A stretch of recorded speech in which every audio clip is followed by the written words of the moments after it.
our major concerns is that going ahead, children may not be allowed to opt for foreign languages. This is a matter under consideration apparently already, and she will be issuing a clarificatory circular to this effect. Concerned authorities will issue clarification. To make it more clear, what advocate has said, that in the circular it said from those students who are in the 8th standard moving ahead will continue it. But what about those students from 7th standards who are going into 8th standards? There, that circular will be clarified a little, saying that they will have the options of the foreign languages also. But from 6th standard onwards, whatever it is being followed will be the same. There won't be foreign languages that will be introduced at that, because right now at Goa board level, we've not yet introduced that. Hopefully in the near future, like how the CBSE and the other boards, they have right from 6th standard onwards foreign languages for the children. But right now for Goa board, it's from 8th standard above. She said she'll clarify that and she'll put that. So our humble request is all parents are gathered from North Goa and South Goa collectively that we are in favor of NEP, but please do consider to have the schools either postpone, give them 2 weeks of break, or please give them the whole of April month, thinking that because it's going to be very humid, we've already got circulars saying that there's going to be a very extremely heat wave that's going to be in April and May.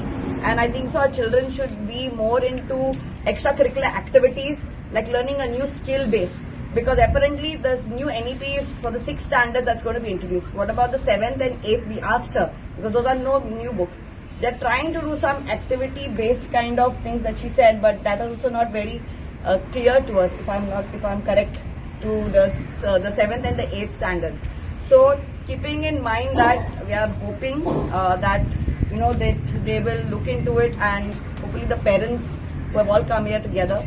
We are not here to protest. We are just concerned parents who have come forward. We met the director of SERT and we put across our memorandum regarding all the pointers. I will not repeat the pointers, but our main concern for all parents is because exams are getting over on 28th of March.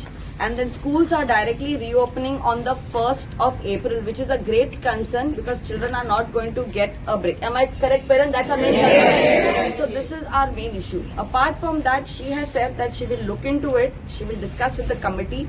They are already in discussion because since we went to the director, we've gone to the CM, we are putting this forward. Another clarity that she's clarified with us is the 9th standard exams. The main thing is now everyone was studying as 9th standard board exam, thinking they have the answer 9th is the main board. She's clarified that 9th is not the main board's exam, but the papers are set by board and the teachers of the school will correct it. So your main exam for 25 to 26 will be 10th standard and 12th standard. Am I correct? Parents whose children are going to the 9th standard, please note it's like a prep exam. It is not your main exam. It's a prep exam for you all to get your children ready for the 10th. Alright, so please do not stop all the extracurricular activities thinking that it's a board exam. The papers are set by the board, but it will be corrected by your class teachers. Alright. The next thing that we spoke about is mentioning that it is important that we as parents have come here today not because we are against NEP, because the notion that's going to all the department heads that we are against NEP. We are not against NEP, we are for it, but how it's being implemented. We've realized talking to the director of SERT who handles still the 8th standard that the clarification from the top level, by the time it comes to the teachers and comes to the parents, it's like a Chinese whisper. We get totally distorted messages which are not very clear, and this is why we have come. And one thing about her is she said that anytime parents have any queries, we can go and directly address her as a PTA head and concerning. She's welcoming, but also she will make sure that she's clarifying certain pointers that we have raised. As of now, she has she's taken our pointers into consideration, but whether it is going to happen, that is only will get a result after the committee meeting is being held. So we will have to wait and be on our guards, parents, so that we will take this forward. Just a small clarification I would like to make. Any gap in communication which has been spoken about, I don't think it's a gap in communication from the school to us. Our schools have been conveying to us exactly what is conveyed to them. The circulars speak for themselves. schools are also being sent circulars last minute. They are also being made to jump. I think we have been well supported by our schools. I don't want anyone to misinterpret and say that this entire commotion, confusion has been caused because of miscommunication by the schools.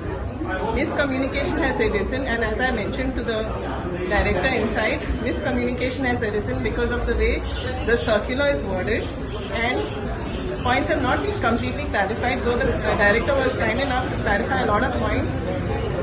It is not clear exactly what are their intentions. Some points are still to be clarified, and this confusion and all this meeting that has happened today has happened on account of our concerns in respect of the circular, not in respect of gap of communication from the schools to us.